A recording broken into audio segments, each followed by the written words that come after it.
Dios te bendiga, soy el pastor José Luis Ramos y es para mí un privilegio poder compartir contigo la palabra de Dios en esta mañana. Hoy creo que Dios va a hablar a tu corazón como creo que ha estado hablando a mi vida en este tiempo. Y quiero hablar algo que Dios ponía en mi corazón para ti el día de hoy. El mensaje de hoy es la gracia que provee.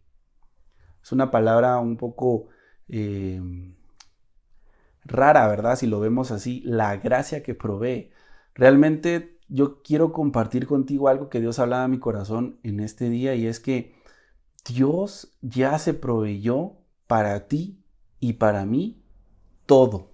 Ojo con lo que voy a decir porque te lo voy a enseñar a través de la palabra. Dios ya se proveyó para ti y para mí todo.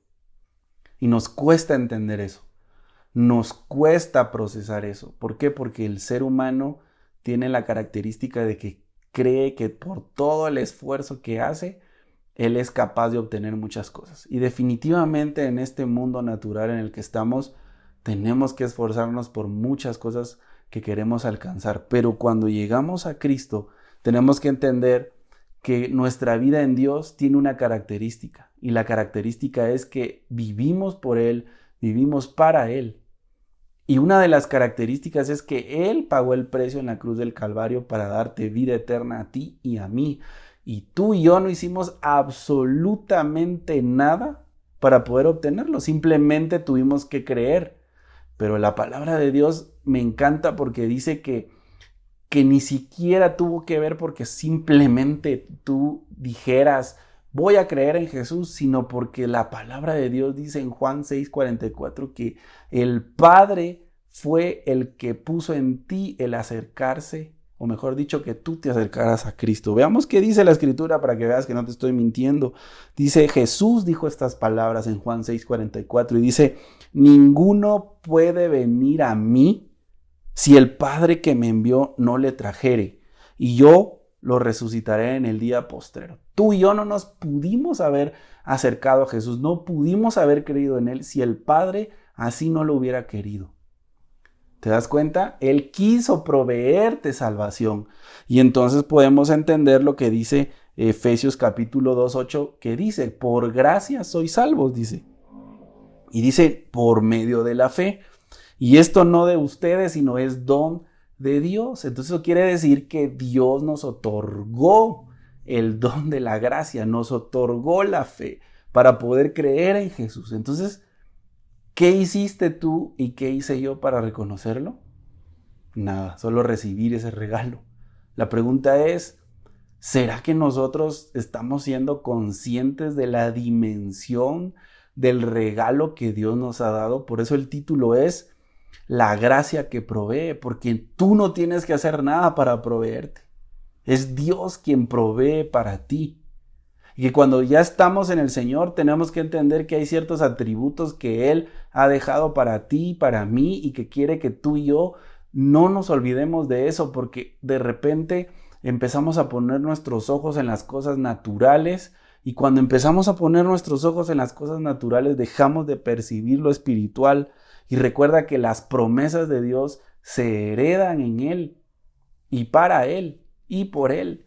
Y Dios tiene promesas para ti que te ha hecho quizá y de repente tú no has visto y tú crees que tienes que hacer un sinfín de cosas para alcanzarlas.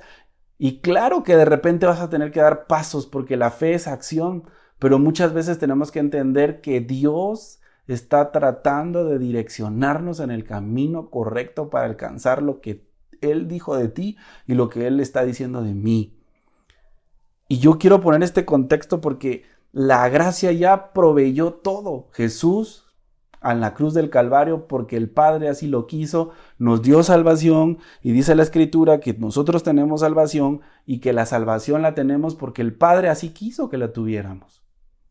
Entonces cuando llegamos a Cristo empezamos a caminar y como en nuestra vida natural nos damos cuenta que tenemos o queremos agradar a todo el mundo o queremos quedar bien con todo el mundo, empezamos a traer, digámoslo así, ese vicio de querer agradar a todos, de querer quedar bien con todos y pretendemos creer que como estamos o tenemos que hacer algo, nosotros somos los que somos buenos, nosotros somos los que nos merecemos las cosas, pero realmente en la Escritura no es así. Dice que la gracia es un don de Dios. Tú no hiciste nada para merecerlo, ni yo. Y Dios provee por medio de esa gracia todas las demás cosas.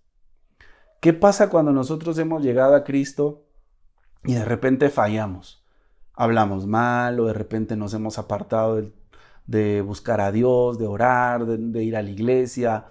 Quizá hay personas que me están viendo y se apartaron de Dios y creen que sus méritos van a hacer que sean más aceptados delante de Dios, cuando realmente Dios ya lo pagó todo en la cruz del Calvario. Y lo único que nosotros tenemos que hacer es reconocerlo, acercarnos a Él y recibir su regalo de salvación.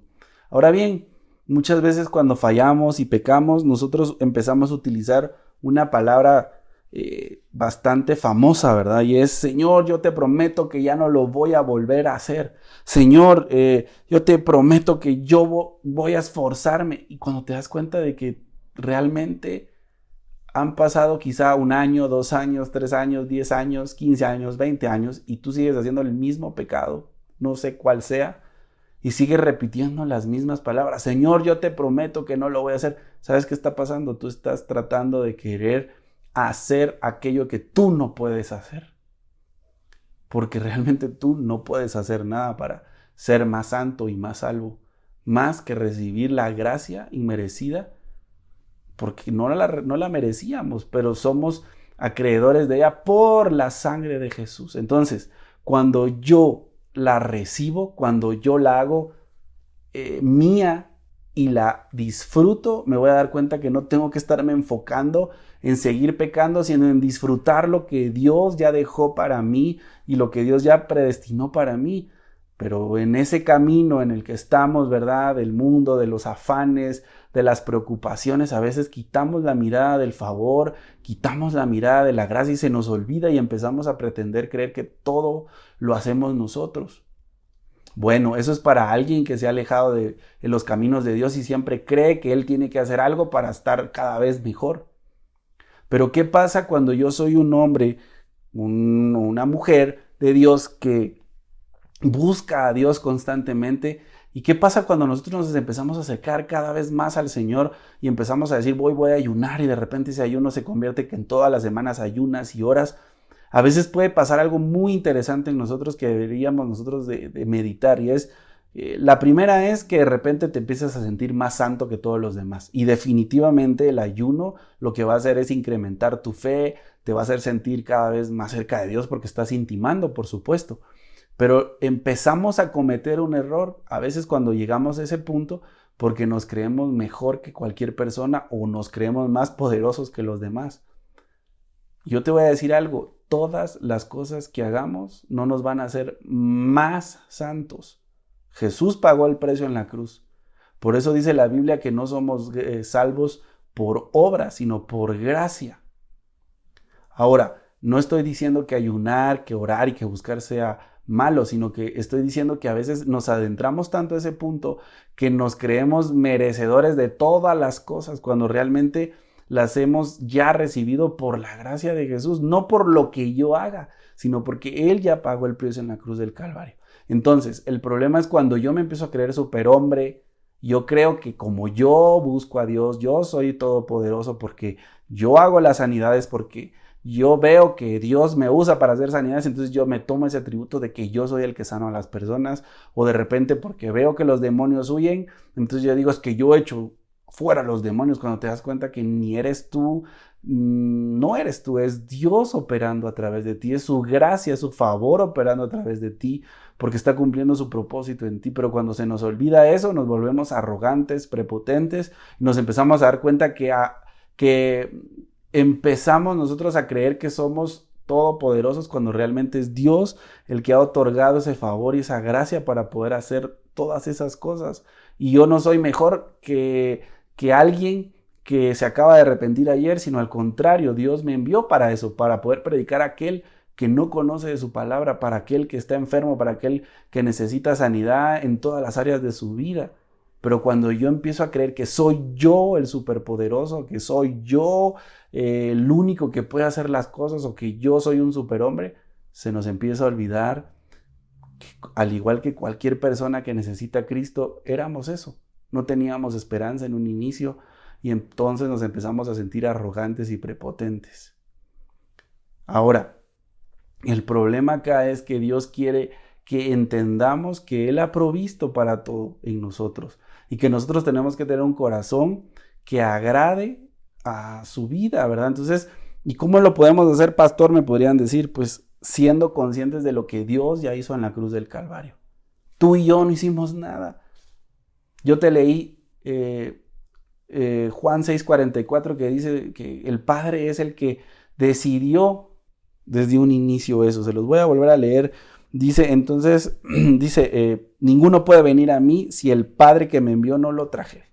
Punto. Ese es el primer punto. Y luego, cuando vamos a Efesios capítulo 2, 8, dice que somos salvos por gracia, por medio de la fe. Y esto no de nosotros, pues es un don de Dios. Entonces, es Dios quien nos otorgó la salvación. Luego, vamos a ver más adelante que es importante que nosotros obedezcamos su palabra y que entendamos que Dios quiere que entendamos que Él ha provisto para nosotros salvación y con ella contrajo también todas las demás bendiciones. Entonces, estoy hablando para aquellos que de repente se han alejado y dicen, no, yo no me merezco esto. Este es el tiempo para que te vuelvas a acercar al Señor. Y también estoy hablando a aquellos que ya estamos desde hace muchos años en el Evangelio, pero de repente creemos que nosotros tenemos el control de todas las cosas y que nosotros por nuestros méritos, pues que por eso podemos sanar a las personas y que nos empezamos a envanecer en que pareciera ser que somos nosotros cuando se nos olvida que es de parte de Dios, que es un don de Dios, que todo lo que hacemos es por Dios y si Dios así no lo quisiera, no lo pudiéramos hacer. Pero entonces empezamos a desplazar al Señor y nos queremos poner nosotros en esa posición que no nos merecemos, sino que solo se merece el Señor. Ahora, también está el otro punto de personas o el otro grupo de personas que estamos caminando en el Señor, pero de repente los afanes de la vida, y Jesús lo dijo en la parábola de la siembra, ¿verdad? De la semilla. El sembrador salió a sembrar, dijo Jesús, y una parte de la semilla cayó en las piedras, otra cayó en la tierra, otra cayó en el camino, y él empieza a explicar cuál fue la dinámica de las semillas o el tipo de lugar en donde cayó la semilla. Pero una cosa interesante es que Jesús explica, ¿verdad? Dentro de las parábolas de que muchas veces el afán de la vida, las preocupaciones del mundo, todo lo que queremos alcanzar ahogan la palabra. Entonces, estamos constantemente recibiendo palabra de Dios, pero también estamos constantemente teniendo contacto con lo natural, en este caso con el mundo, ¿verdad? Y empezamos a ver las noticias y empezamos a ver todo lo que pasa a nuestro alrededor. A veces vemos nuestras circunstancias que son bien a veces complicadas porque pues la vida es de retos, ¿verdad? Y vamos a tener retos. Y que seamos hijos de Dios no quiere decir que no nos vamos a enfrentar quizá a dificultades de todo tipo, de escasez, de enfermedad. Pero el punto acá es que el Señor quiere que tú y yo aprendamos a tener confianza en Él. Porque la Escritura dice que Él se proveyó. Y lo vamos a ver más adelante. Entonces es importante que nosotros entendamos eso. Que entendamos que Dios también quiere que aprendamos a confiar que Él es nuestro proveedor en todas las áreas, es nuestro proveedor de la salud, es nuestro proveedor financiero, es nuestro proveedor de sanidad, de la sanidad del alma y de las áreas que necesitamos, pero el problema es cuando empezamos a dudar. ¿Por qué pasa eso? Porque empezamos a tener más contacto con lo natural que con lo que la Escritura dice que debemos de hacer, que es poner nuestros ojos en Jesús, el autor y consumador de la fe. Que a pesar de las circunstancias, tú sigas aferrándote a lo que la palabra de Dios dice, lo que sus promesas dicen. Fíjense que hay algo curioso en Filipenses capítulo 2, versículo 12, dice lo siguiente: siempre han obedecido, no solo en mi presencia, sino ahora mucho más en mi ausencia. Ocúpense de su salvación con temor y temblor. Entonces, hablando de este grupo de gente que decía donde el afán los abarca y nos encierra, hay una característica, el apóstol Pablo dice, ocúpense de su salvación. Entonces, ¿cómo así que ocúpense? En otras versiones dice que nos ocupemos de no descuidar nuestra salvación. ¿Pero cómo puedo descuidar mi salvación? Pues resulta que me empiezo a alejar de intimar con Dios, dejo de orar, dejo de buscarlo, dejo de meditar en Él, dejo de leer su palabra. Entonces me empiezan a invadir los pensamientos naturales del mundo, quizá pensamientos de pecado, quizá todo tipo de pensamientos que a veces me alejan de la confianza en el Señor.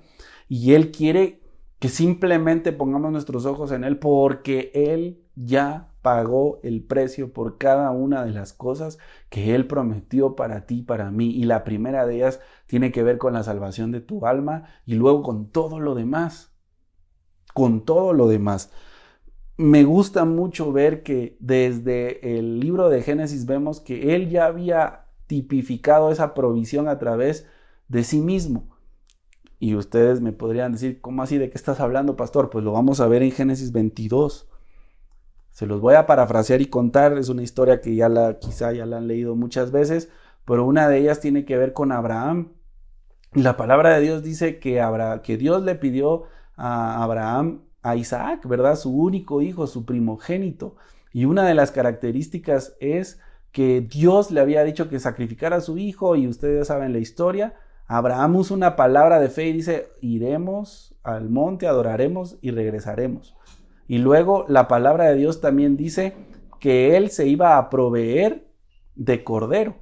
Entonces, luego cuando vamos más adelante a la escritura, nos vamos a dar cuenta en Génesis capítulo 22, versículo 13, dice, entonces alzó Abraham sus ojos y miró, y he aquí a sus espaldas un carnero trabado en un zarzal por sus cuernos, y fue Abraham y tomó el carnero y lo ofreció en holocausto en lugar de su hijo. Ya sabemos la historia, ¿verdad? Abraham iba a sacrificar a su hijo, pero Dios le dice, no sacrifiques a tu hijo, Abraham, no lo hagas. Y luego dice que Dios ya le prometió toda la bendición, pero cuando él volteó a ver, había un carnero que estaba trabado en un zarzal. Dios ya había dispuesto ese carnero ahí. Y sí, entendemos que la tipificación de ese versículo tiene que ver con que Dios envió a Jesucristo y se proveyó de uno para que nosotros pudiéramos ser salvos. Entonces, de la misma manera, Dios nos ha dado gracia, nos ha dado favor para que nosotros podamos alcanzar todas las cosas, pero debemos de entender que debemos de permanecer en Jesús. La Escritura dice, separados de mí, nada podéis hacer. Eso es lo que dice la Escritura, que nosotros no podemos hacer nada separados de Él, porque Él ya proveyó todo para nosotros. Entonces, cuando nosotros empezamos a darnos cuenta que Dios ya proveyó todo para nosotros, es porque Él lo ha dado por gracia. La gracia que provee, eso es lo que quería hablarte el día de hoy. Si tú estás pasando por una necesidad, si tú estás pasando por una dificultad, si tú estás preocupado o preocupada porque tienes que pagar algo, porque no sé, hay alguien que está enfermo, yo quiero decirte una cosa, Dios ya se proveyó para ti. Y hay momentos de dificultad que vamos a pasar porque es importante que Dios pruebe nuestra fe, qué tanto confiamos en Él. Pero sé que muchos que me están viendo, de repente Dios les ha dado promesa y les ha dado palabra. Y yo quiero que entendamos una cosa en este día. Dios ya se proveyó para ti. Dios ya proveyó a Jesucristo en la cruz del Calvario para que tú y yo tuviéramos salvación, para que tú y yo tuviéramos vida, para que tú y yo pudiéramos avanzar, para que tú y yo nos aferremos a la confianza y a la esperanza que es que tenemos salvación y vida eterna. Pero no solo eso, sino que hay salvación, hay sanidad, hay provisión sobrenatural, y lo más importante es que lo que la Escritura dice, que Dios juró por sí mismo que iba a bendecirnos. Entonces, hoy es un tiempo que Dios quiere que meditemos, y que muchas veces nos sentimos afanados, preocupados, y creemos que tenemos que hacer un sinfín de cosas para alcanzar esas promesas. Yo solo quiero decirte una cosa. Yo creo que Dios lo único que está buscando es que tú y yo tengamos un corazón que vaya a la dirección correcta, y es a la dirección de Cristo. que vayamos a Cristo Jesús, que nos refugiemos en Cristo Jesús, que creamos en Cristo Jesús, que veamos la palabra de Cristo Jesús, que pongamos por obra la palabra de nuestro Señor Jesucristo para alcanzar todas las cosas que Él ha prometido. Pero cuando empezamos a caminar a las direcciones opuestas, cuando empezamos a caminar a la dirección que Dios no quiere que caminemos, lo que va a pasar es que no vamos a alcanzar nada. Lo que va a pasar es que nos vamos a tardar más, nos vamos a cansar, no vamos a poder ver todo y siempre vamos a creer que somos nosotros los que somos muy buenos para hacer todas las cosas. La gracia y el favor es el que permite que se abran puertas. La gracia y el favor de Dios es el que permite que accesemos. La gracia y el favor de Dios es lo que hace que tú fluyas. Y si tú eres un hombre, una mujer de Dios que ha alcanzado muchas cosas en Él, gloria a Dios por eso. Sigamos buscándolo de esa manera, con un corazón agradecido. Y recuerda que nada, absolutamente nada de lo que hagamos nos va a hacer muchísimo más santos, porque la sangre de Cristo ya pagó el precio en la cruz del Calvario. Pero sí tenemos que hacer algo importante, y es ir en la dirección correcta. Y la dirección correcta se llama Jesucristo. Y la dirección correcta es el Señor. Por eso dice la Escritura: puestos los ojos en Jesús, el autor y consumador de la fe. Si quieres alcanzar más fe, si quieres alcanzar sanidad, si quieres alcanzar provisión, si quieres alcanzar confianza, esperanza, paz, camina en la dirección correcta y recuerda que nada de lo que tú hagas es muy probable que no haga que tú alcances esas cosas. Es Jesús, es el Señor el que hace que todas las cosas se provean para nosotros. Yo bendigo tu vida en este día y yo quiero declarar que Dios abrirá un tiempo de gracia y de favor en tu vida sobrenatural, donde tú veas las provisiones que has estado esperando en el área que tú has estado esperando, de sanidad, en la economía o en cualquier área de tu vida. Si es paz, que recibas paz. Si es sanidad, que recibas sanidad. Que recibas lo que tú tanto has estado esperando, pero que pongas los ojos en Jesús. Y si tú te apartaste del Señor, esta es la mañana en la que tú vuelvas a Jesús. Y ya no digas esas palabras de: es que yo, Señor, te prometo que ya. No prometas nada, solo avanza, solo camina, solo agradece y camina en la dirección correcta hacia Cristo. Extiende tus manos, vamos a orar. Padre, te doy gracias por las personas que nos ven. Te pido que los bendigas, que los guardes, que los guíes, Señor, a ti todos los días de su vida, Padre Celestial. Te pido, Señor, que podamos entender que tu gracia ya proveyó todas las cosas, pero que entendamos, Señor, que tenemos que caminar simplemente en la dirección correcta. Y la dirección correcta eres tú, Jesús. Tu palabra dice que tú eres el camino y la verdad y la vida. Y si caminamos en ese camino correcto, Señor, vendrán todas aquellas promesas que tú has prometido y que tú pagaste en la cruz del Calvario por cada uno. Si alguien, Señor, se había alejado y se reconcilia hoy contigo, te pido, Señor, que lo traigas a tu presencia y que sane su vida, Señor, y que perdone sus pecados, Señor, y que pueda entregar su vida a ti. Y te pido por todos aquellos que han estado esperando una respuesta de ti, Señor, que tú puedas traer respuestas sobrenaturales, Señor, y que entiendan que no es qué tanto hagan, sino qué tanto tú, Señor, te estás manifestando en nosotros, porque estamos caminando en la dirección correcta, que es a ti, Señor, y que no por todo lo que hagamos lo vamos a alcanzar, sino porque te amamos y porque estamos caminando en la dirección correcta, que eres tú, Señor. Te bendecimos en Cristo Jesús. Amén. Que Dios te bendiga. Espero que este mensaje sea de mucha bendición para tu vida y nos vemos en una próxima oportunidad. Bendiciones.